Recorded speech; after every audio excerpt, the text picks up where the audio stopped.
গো মোর প্যারা নবী, তুমি যে সৃষ্টির ছবি, তুমি মাহবুবে খোদা শাহে দু জাহান। সম্মানিত সুধী, আমরা খুব চমৎকার একটি বিষয় নিয়ে কথা বলছিলাম যে আকিকা, কুরবানির সাথে আকিকা দেয়া যাবে কিনা। সেখানে আমরা বলছিলাম যে আসলে দুটি ভিন্ন ইবাদত। কুরবানি হচ্ছে জিলহজের 10 তারিখে আমরা কুরবানি করে থাকি, আর আকিকা হচ্ছে বাচ্চা যেদিন জন্মগ্রহণ করবে, সন্তান ভূমিষ্ঠ হওয়ার 7 দিন পরে। তাহলে ভিন্ন দুইটা ইবাদত, দুই সময়ের ইবাদত। নাম্বার 2, আকিকার ক্ষেত্রে আল্লাহ রাসূল সাল্লাল্লাহু আলাইহি ওয়াসাল্লাম বলেছে আনিল গুলামি শাতান ওয়া আনিল জারিয়াতি শাত, অর্থাৎ ছেলে হলে 2টি ছাগল দিয়ে আকিকা করো, এবং যদি মেয়ে হয় তাহলে 1টি ছাগল দিয়ে আকিকা করো। তো সেক্ষেত্রে কুরবানিতে কিন্তু এরকম বিধান নেই। কুরবানিতে কিন্তু 1টি ছাগল দিয়ে আপনি কুরবানি করলে কুরবানি হয়ে যাচ্ছে, সেখানে 2টি ছাগল দেওয়া লাগবে এমন কোনো কথা নেই। তো এভাবে আমরা বুঝতে পারতেছি, খুবই স্পষ্টত কমন সেন্স খাটালেও আমরা বুঝতে পারতেছি, এবং আল্লাহ রাসূল সাল্লাল্লাহু আলাইহি ওয়াসাল্লামের ভাষ্যগুলো অনুসারে আমরা বুঝতে পারছি দুইটা দুই ধরনের ইবাদত। যদিও এই দুই ইবাদতে কিছুটা মিল আছে, কিন্তু দুইটা দুই সময়ের ইবাদত, দুইটা আলাদা, দুটি উপলক্ষ, দুইটার আলাদা নির্ধারিত সময় রয়েছে।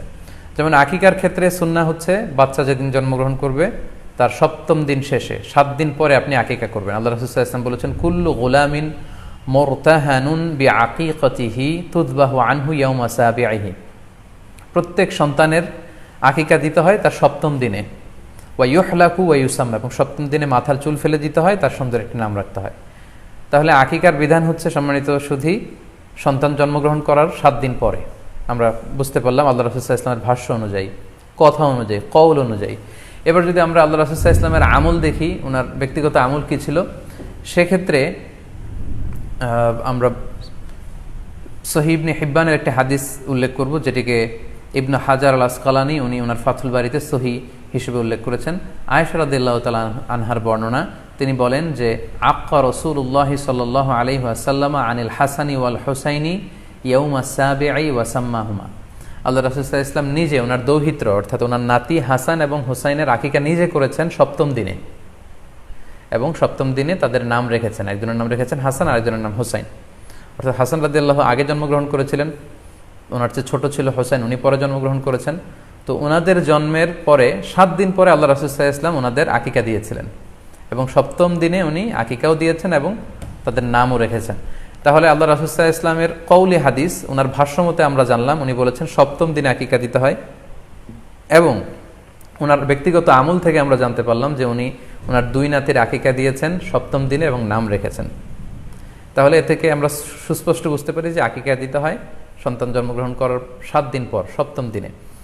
যদিও তবারানিতে আরেকটি হাদিস এসেছে যেখানে বলা হয়েছে যে আকিকা 7ম দিনেও দেয়া যায়, 14তম দিনে দেয়া যায়, 21তম দিনে দেয়া যায়। যদি 7ম দিনে কেউ দিতে না পারে কোনো কারণে, তাহলে 14তম দিন, না পারলে 21তম দিন। তাহলে সুস্পষ্টভাবে উল্লেখ আছে যে আকিকার সময়সীমা 7ম দিনের কথা আমাদেরকে বলা হয়েছে। তো সেক্ষেত্রে আপনার সন্তান জন্মগ্রহণ করলে আপনি শুকরিয়া স্বরূপ কুরবানি করবেন, আত্মীয় স্বজনকে খাওয়াবেন, আকিকার গোশত নিজেরাও খাবেন। তো এটা যদি আপনি কুরবানির জন্য রেখে দেন, তাহলে তো সন্তান দুনিয়াতে আসার এই আনন্দটা থাকে না। একজন যখন সন্তান পায়, সে কেমন যেন আকাশের চাঁদ হাতে পায়। তো তখন তার 7 দিনের মধ্যে যে আনন্দটা থাকে, ওই দিন তার নাম রাখা হবে, আত্মীয় স্বজনরা আসবে, বাচ্চাকে দেখবে, দোয়া করবে, তখন আকিকা করে এই গোশত নিজে খাবেন, আত্মীয়দের খাওয়াবেন, পাড়া প্রতিবেশীদেরকে দিবেন। এটা হচ্ছে সন্তান ভূমিষ্ঠ হওয়ার উপলক্ষকে কেন্দ্র করে এই আকিকা। সো এটাকে কুরবানির সাথে মিক্স আপ করার কোনোই প্রয়োজন নেই, এবং এক্ষেত্রে সুস্পষ্ট গাইডলাইন হচ্ছে যে 7ম দিনে আকিকাটা দিতে হয়। সো আমরা যেন 7ম দিনে আকিকাটা দেই। তবে হ্যাঁ, এখন প্রশ্ন হচ্ছে 7ম দিনে কেউ দিতে পারেননি, 14তম দিনেও দিতে পারেননি, 21তম দিনেও দিতে পারেননি, হাতে টাকা ছিল না, সামহাও কোনো কারণে মিস করেছেন, তখন আপনি যখন সুযোগ হয় তখন করে দেন। ওই প্রেক্ষাপটে আপনি যদি কুরবানির সময়ও আকিকা দিয়ে দিতে চান, এটা আদায় হয়ে যাবে ইনশাল্লাহ। আশা করা যায় আদায় হয়ে যাবে, এবং এটা জায়েজ আছে। তবে এটা সুন্নাহ নয়। সুন্নাহ হচ্ছে 7ম দিনে আকিকা দেওয়া। পাশাপাশি গরু দিয়ে, মহিষ দিয়ে, উট দিয়ে আকিকা দেওয়াও কিন্তু সুন্নাহ নয়। আকিকা দেওয়া সুন্নাহ হচ্ছে ছাগল দিয়ে। হ্যাঁ, গরুর 7 ভাগে 1টি ভাগ কুরবানির সাথে যদি আপনি আকিকা দিতে চান, আকিকা আদায় হয়ে যাবে, এটা জায়েজ আছে, কিন্তু এটা সুন্নাহ নয়। সুন্নাহসম্মত হচ্ছে আকিকা 7ম দিনে দেয়া এবং ছাগল দিয়ে দেয়া। ছেলের ক্ষেত্রে 2টি ছাগল, মেয়ের ক্ষেত্রে 1টি ছাগল। আশা করি কুরবানির সাথে আকিকার প্রসঙ্গটি আপনাদের কাছে ক্লিয়ার হয়েছে। সম্মানিত সুধী, এবার আমরা শুনবো আরও একটি most asked question, in this corona period, COVID-19 outbreak period, সেটা হচ্ছে এই করোনা পরিস্থিতিতে কুরবানি না দিয়ে কুরবানির টাকা দান করে দিলে ওই সওয়াব পাওয়া যাবে কিনা। এই প্রশ্নগুলোও কিন্তু আমরা আগে শুনতাম না। রিসেন্ট সময়ে গত কয়েক বছর আগে আমরা খেয়াল করেছি যে তারকা জগতের কিছু লোক বা নাটক সিনেমা জগতের কিছু লোক এরকম ঘোষণা দিয়েছে যে আমরা টাকা বন্যার্ত লোকদেরকে দিয়ে দিলাম, আমরা কুরবানি দেব না। তো ওনাদেরকে আল্লাহ এত টাকা দিয়েছেন, ওনারা বন্যার্ত লোকদেরকেও সহায়তা করতে পারেন, আবার কুরবানিও করতে পারেন। সো একটা দিয়ে আরেকটা হবে না। আপনি যদি টাকা দান করে দেন এটা সাদাকার সওয়াব হবে, কিন্তু কুরবানির সওয়াব কিন্তু আপনি পাবেন না। আল্লাহ রাসূল সাল্লাল্লাহু আলাইহি ওয়াসাল্লাম বলেছেন, কুরবানি করলে যেই প্রাণীটার কুরবানি করা হলো ওই প্রাণী তার শিং নিয়ে, তার গায়ের পশম নিয়ে, পায়ের খুরগুলো নিয়ে কিয়ামতের ময়দানে দাঁড়াবে। সো এই সওয়াব থেকে কিন্তু আপনি বঞ্চিত হয়ে গেলেন। তাই এ ব্যাপারে সুস্পষ্ট কথা হচ্ছে, আপনি যদি কুরবানির টাকা দান করে দেন, দানের সওয়াব হবে, কিন্তু কুরবানির সওয়াব হবে না, এবং কুরবানির এই ওয়াজিব বিধানটিও কিন্তু আদায় হবে না। আপনার উদ্দেশ্য ভালো, কিন্তু আপনার পদ্ধতিতে সমস্যা। আপনার উদ্দেশ্য হচ্ছে যে বন্যা দুর্গত মানুষ, সাতক্ষীরাতে বা আশেপাশের জেলাগুলোতে বন্যায় মানুষ না খেয়ে মারা যাচ্ছে, আমি টাকাগুলো দান করে দেই, তাহলে বেশি তারা উপকৃত হবে। আমি বলবো যে আপনার যদি সামর্থ্য থাকে সেক্ষেত্রে আপনি বন্যার্ত লোকদেরকে দানও করেন, পাশাপাশি কুরবানিও করেন, দুই জিনিস। অথবা আপনি যদি শুধু কুরবানি করতে চান সেটাও আপনি করতে পারেন।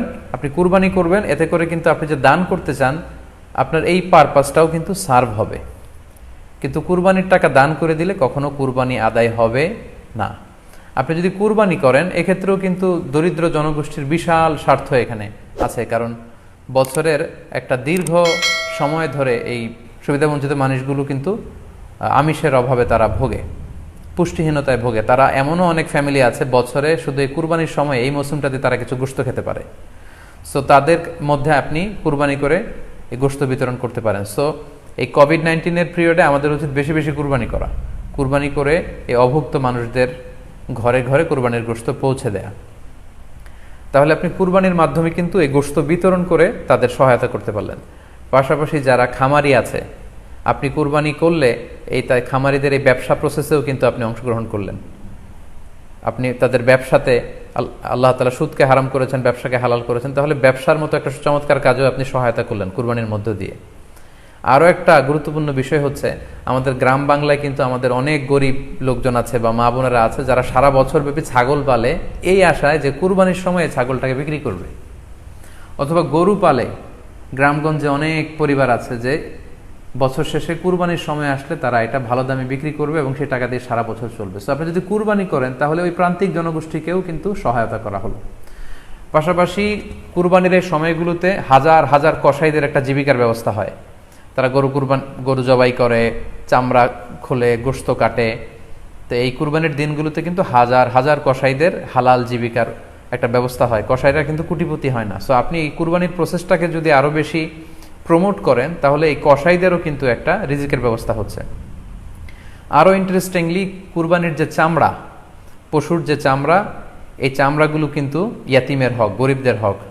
সো আপনি কুরবানির চামড়া বিক্রি যদি করে দেন, চামড়া চাইলে আপনি ব্যবহার করতে পারেন, অথবা বিক্রি করলে এটা কিন্তু ইয়াতিমখানাতে, মাদ্রাসাগুলোতে, অভাবী মানুষদেরকে এই দামটা কিন্তু দিয়ে দিতে হয়। ফলে কুরবানির এই চামড়া থেকে কিন্তু মাদ্রাসাগুলো বা ইয়াতিম ছাত্রছাত্রীরা উপকৃত হচ্ছে। তাহলে এখানে অনেক বিষয় জড়িত। যদিও বর্তমান সময়ে চামড়া শিল্প ধ্বংস করার একটা বিশাল পায়তারা চলছে, চামড়ার দাম পড়ে যাচ্ছে। তো আমরা যদি কুরবানি না দিই আমাদের চামড়া শিল্প হুমকির মুখে পড়বে। এবং এই যে হাজার হাজার মাদ্রাসা এবং এতিমখানা আছে যাদের একটা বড় ইনকামের বা আয়ের উৎস হচ্ছে কুরবানির সময় এই চামড়ার টাকা।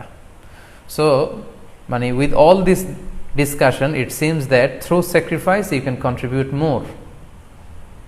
আপনি যদি কুরবানি করেন এবং এটা যদি বেশি বেশি করেন তাহলে আপনি যে চাচ্ছেন অসহায় মানুষদেরকে সহায়তা করতে, এটা আরও বেশি বেশি করা হলো, বেশি বেশি করা হলো। তাদেরকে গোশত বিতরণ করে আপনি সহায়তা করলেন, খামারিদেরকে ব্যবসার ক্ষেত্রে সহযোগিতা করলেন, গ্রামের যে নারীরা ছাগল পাললো, গরু পাললো তাদের সহায়তা করলেন, কসাইদের হালাল জীবিকার জন্য সহযোগিতা করলেন, মাদ্রাসার ইয়াতিম ছাত্রদেরকে আপনি সহায়তা করলেন। সো আমি বলবো যে কখনো এই ভুল সিদ্ধান্ত নেবেন না যে কুরবানির টাকা আমি দান করে দেবো না। আপনি কুরবানি করবেন, এতে আপনার কুরবানির ওয়াজিবও আদায় হবে, গরিবদেরকে সহযোগিতাও করা হবে। সেক্ষেত্রে যদি আপনি স্বাস্থ্য ঝুঁকি মনে করেন এই করোনা পরিস্থিতিতে, সেক্ষেত্রে আপনি সরাসরি হাটে যেতে না চাইলে অনলাইনে গরু ক্রয় করতে পারেন। গতকাল আমি কয়েকটি বিশ্বস্ত সংস্থা বা ফাউন্ডেশনের নাম উল্লেখ করেছি আমার পেজে, যারা এই কুরবানির সার্ভিসটা দিচ্ছে তারা বিশ্বস্ত। আপনারা তাদের কাছে টাকা পাঠিয়ে আপনি কয় ভাগে কুরবানি দিচ্ছেন জানাতে পারেন, আপনার নাম্বার দিয়ে রাখতে পারেন। তারা কুরবানির দিন, কুরবানি শেষে আপনাকে SMS করে জানিয়ে দিবে যে আপনার কুরবানি হয়েছে, আপনার কুরবানি আদায় হয়ে গেল।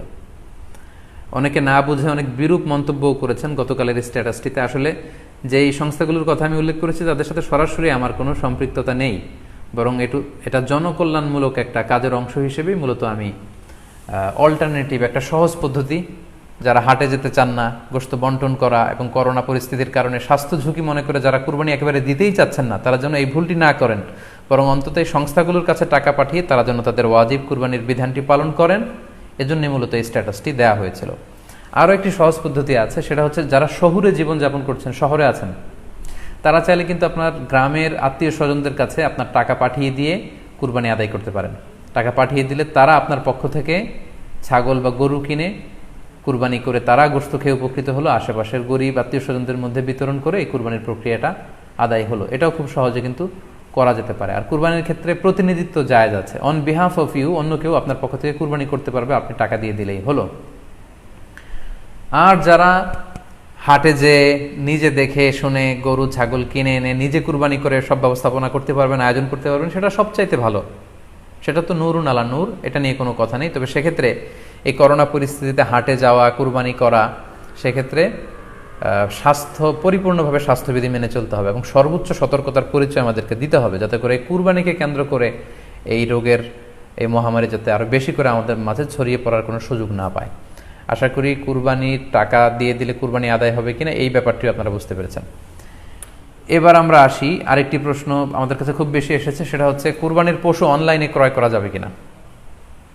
খুবই রেলেভেন্ট একটি কোশ্চেন, যেহেতু এখন অনেকেই হাটে যেতে চাচ্ছেন না করোনা পরিস্থিতির কারণে।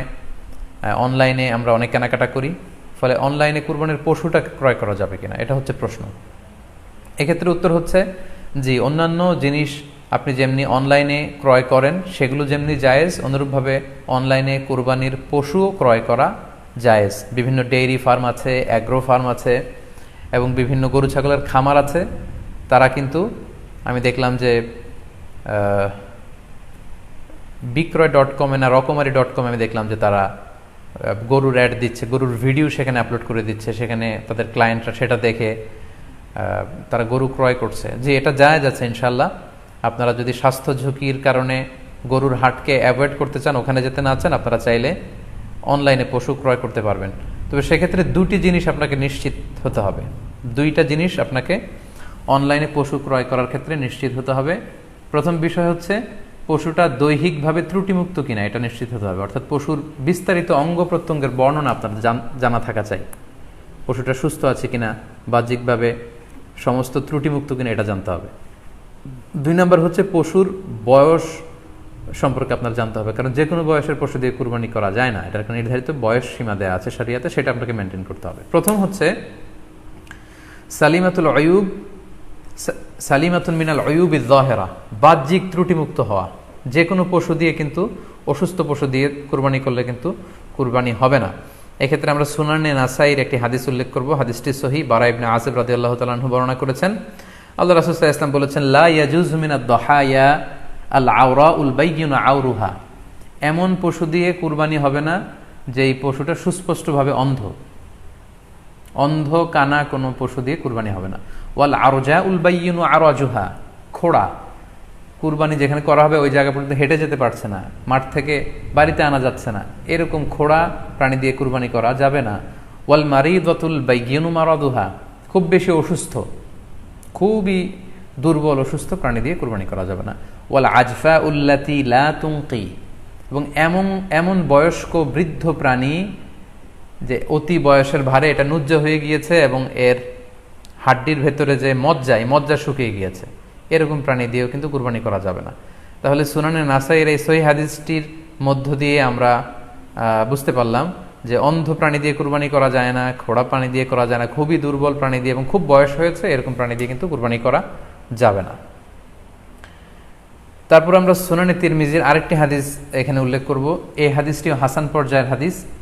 বর্ণনাকারী হচ্ছেন আলী রাদিয়াল্লাহু তাআলা আনহু। তিনি বলেন, নাহা রাসূলুল্লাহ সাল্লাল্লাহু আলাইহি সাল্লাম আইয়ুদহা বিআ'যাবিল করনি ওয়াল উযুন, অর্থাৎ আল্লাহ রাসূল সাল্লাল্লাহু আলাইহি ওয়াসাল্লাম শিং ভাঙা এবং কান কাটা এরকম প্রাণী দিয়ে কুরবানি করতে নিষেধ করেছেন।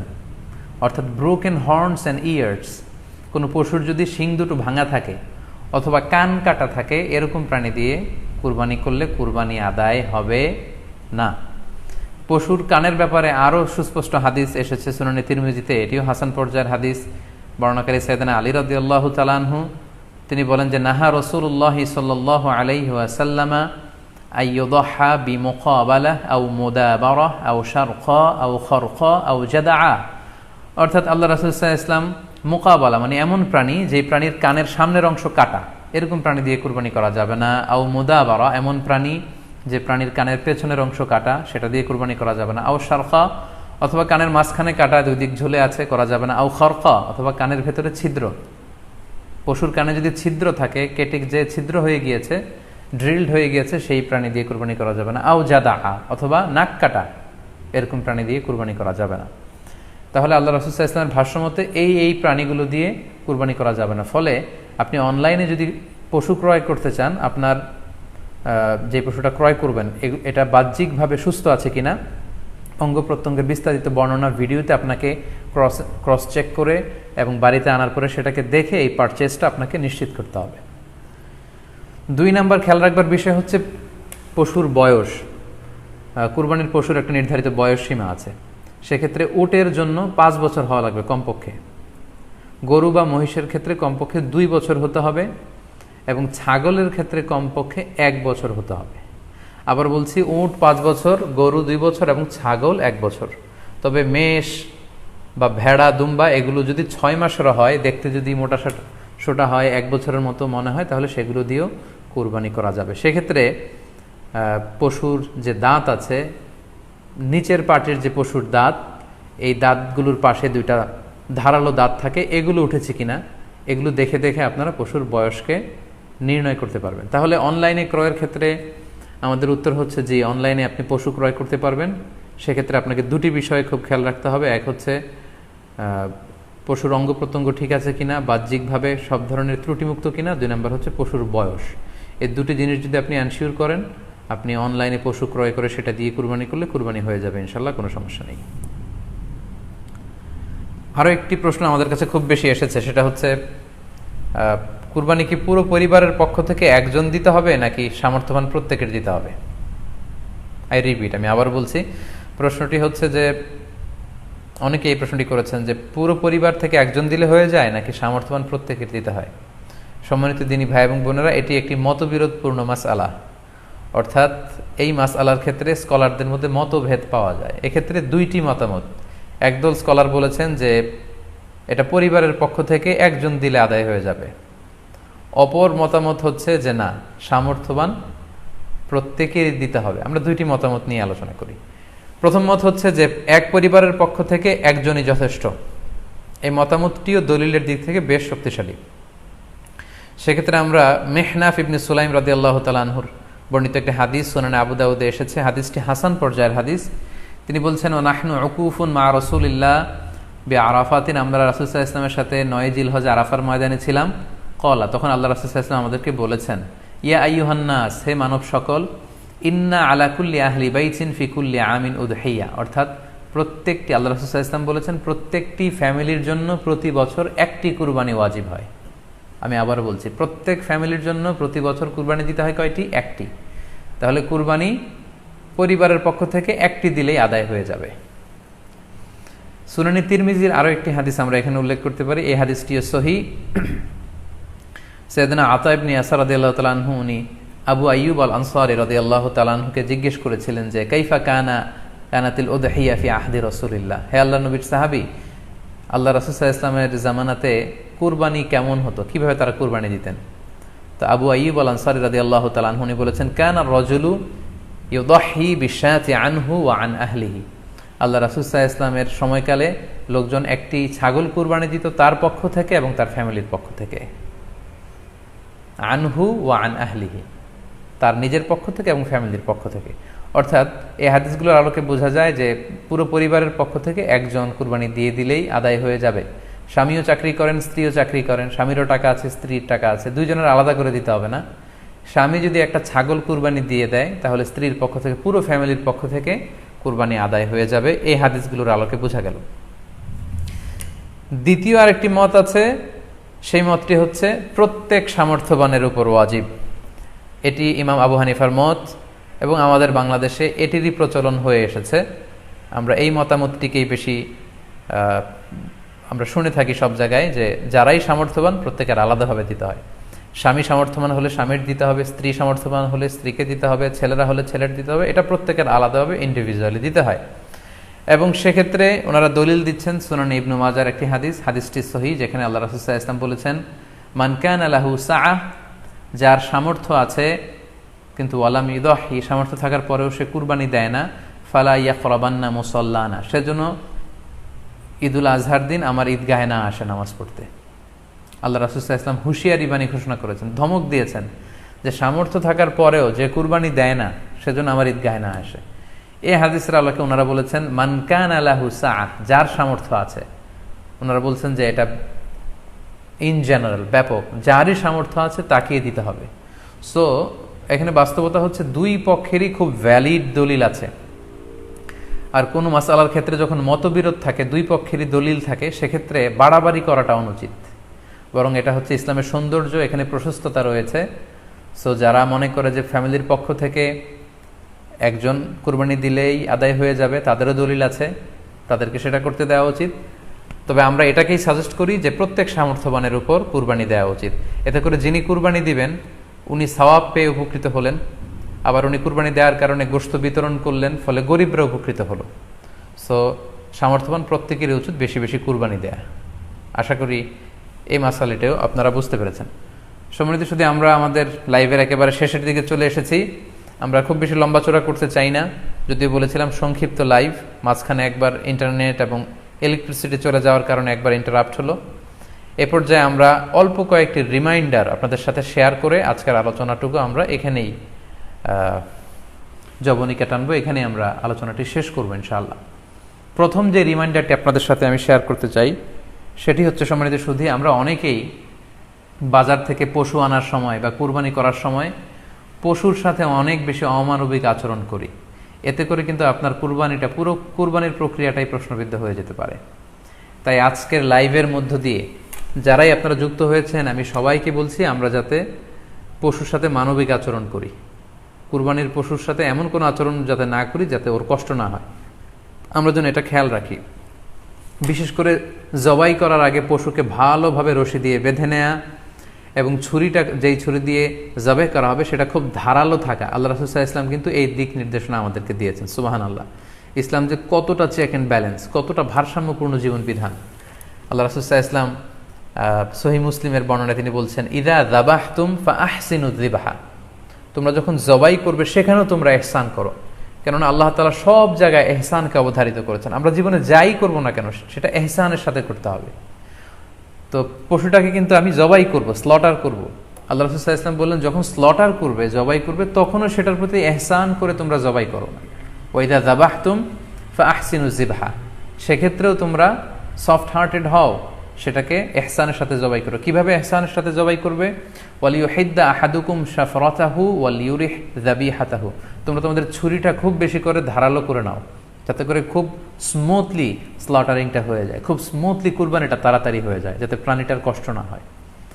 আমরা প্রায়ই আমাদের ব্যাখেয়ালে বা অবহেলাবশত কুরবানির পশু ট্রাক থেকে নামানো, হাট থেকে নিয়ে আসা, এমনভাবে আমরা কুরবানির পশুর সাথে ট্রিট করি, এতে করে কিন্তু অনেক অমানবিক আচরণ আমাদের দ্বারা প্রকাশ পেয়ে যায়। সো আমরা যদিও এটাকে জবাই করব, আমরা যেন ইহসানের সাথে জবাই করি, এই বিষয়টা যেন আমরা খেয়াল রাখি। এটা হচ্ছে প্রথম রিমাইন্ডার।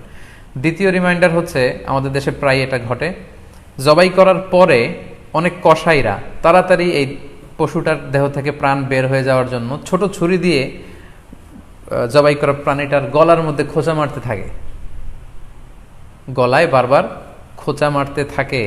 এটা কিন্তু ঠিক না। স্পাইনাল কর্ডে যদি আপনি জবাই করার পরে বারবার খোঁচা মারেন, তাহলে কিন্তু এই প্রাণীটার অপমৃত্যু হতে পারে, অর্থাৎ এটা স্বাভাবিক কোনো মৃত্যু নয়। স্বাভাবিক মৃত্যু হচ্ছে জবাই করে দেয়া, এবং ইসলাম এটাকে আমাদের জন্য বৈধ করেছেন। আমরা জানি যে পাশ্চাত্যে গরুর মাথায় বুলেট মারা হয়, অথবা ইলেকট্রিক্যাল শক দিয়ে ওটাকে হত্যা করা হয়, অথবা ভারী কোনো লোহার হাতুড়ি দিয়ে গরুর মাথায় আঘাত করে সেটাকে মারা হয়, কিন্তু ইসলাম এগুলোকে নিষেধ করেছে। ইসলামের বিধান হচ্ছে স্লটারিং করা, আপনি জবাই করে দিবেন।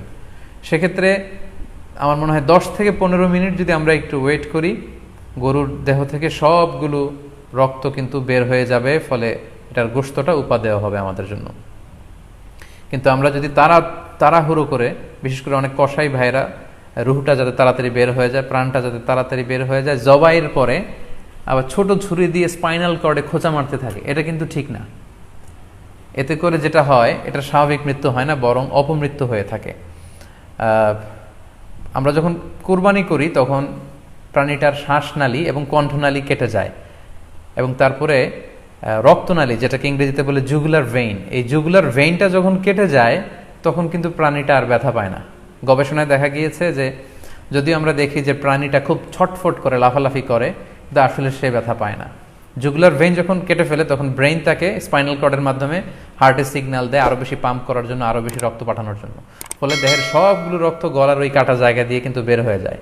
কিন্তু ওই মুহূর্তে আপনি যখন ছোট ছুরি নিয়ে এটার স্পাইনাল কর্ডে খোঁচাখুচি করতে শুরু করেন, তখন কিন্তু এটার অপমৃত্যু ঘটে, এটার স্ট্রোক হতে পারে, এটা হার্ট অ্যাটাক করে মারা যেতে পারে। তাহলে সেটা কিন্তু স্বাভাবিকভাবে জবাইয়ের মধ্যে দিয়ে মৃত্যুবরণ করলো না, বরং হার্ট অ্যাটাক করে বা স্ট্রোক করে সেটা মারা গেল। তখন কিন্তু আপনার কুরবানিটা প্রশ্নবিদ্ধ হয়ে যেতে পারে। তো এই জন্য আমি সকলের কাছে অনুরোধ করব, আপনারা তাড়াহুড়ো না করে 10 থেকে 15 মিনিট একটু ওয়েট করেন জবাইয়ের পরে, এটাকে স্বাভাবিকভাবে, ন্যাচুরালি, প্রাকৃতিকভাবে এটার রুহটা বের হতে দিন। তা না হলে আমাদের কুরবানি কিন্তু প্রশ্নবিদ্ধ হয়ে যেতে পারে। 3 নম্বর রিমাইন্ডার হচ্ছে, আমাদের বাংলাদেশের অনেক জেলায় আমরা হিন্দু মুসলমান একসাথে থাকি। আমার কাছে নিউজ এসেছে যে অনেক জায়গায় অনেকে হিন্দুদের মন্দিরের সামনে কুরবানির গরু জবাই করে। এটা ঠিক না, কারণ আমরা জানি যে ওরা এই গরুর পূজা করে থাকে। সো আমরা এমন কিছু করব না যেটা ওদেরকে খুব বেশি কষ্ট দিবে।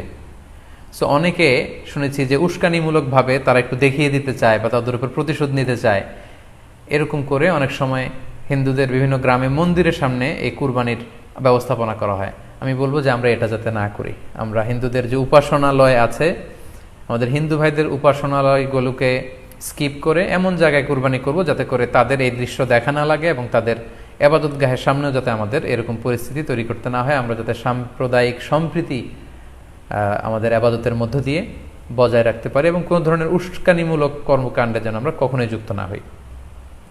4 নাম্বার এবং সবচাইতে গুরুত্বপূর্ণ পয়েন্ট হচ্ছে, জি খেয়াল করে শুনুন, আপনাকে বলছি, 4 নাম্বার পয়েন্ট হচ্ছে যে জবাইয়ের স্থান এবং বর্জ্য কুরবানির পরে এটাকে নিজ দায়িত্বে পরিচ্ছন্ন করুন।